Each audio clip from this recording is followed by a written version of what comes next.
A new crisis for the Prime Minister tonight. As the Labour leader is mobbed by protesters repeating the PM's slurs about Jimmy Savile, Tory MPs, past and present, demand Mr Johnson finally withdraws the remarks and says sorry for ever making them.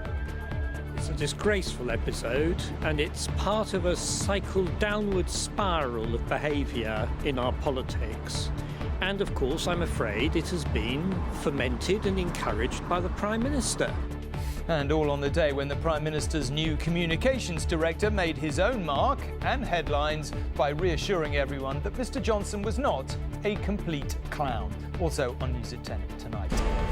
Macron meets Putin, so could there be a breakthrough over Ukraine? The Afghan interpreter who once helped save Joe Biden makes his own escape. It was once watched by 19 million and made huge stars of Kylie Minogue and Margot Robbie amongst others. So can, indeed should, Neighbours be saved? And is this the code that could help unlock some of Charles Dickens's work? I think that's really cool that it made a difference in the sort of effort to figure this thing out.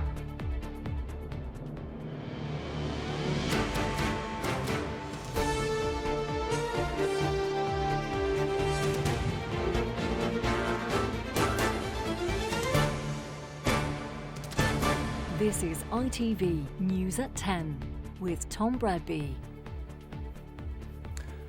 Good evening.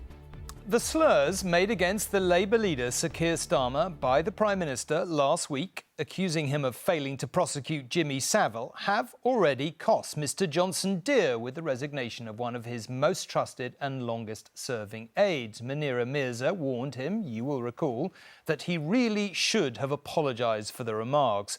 Well, tonight, on the day his newly reset team was meant to be charting a new direction, the Prime Minister is once again in all too familiar territory. A number of his MPs have again called on him to retract the slurs against Sir Keir Starmer after protesters were seen repeating them as they mobbed the Labour leader this evening. Mr Johnson did condemn the protests. They were disgraceful, he said, but that was not enough for his critics. Meanwhile, his new communications director was making unwelcome headlines of his own.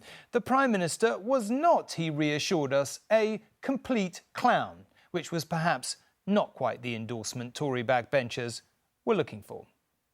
What the dickens indeed, that's it. See you tomorrow. Good night. Thanks for watching.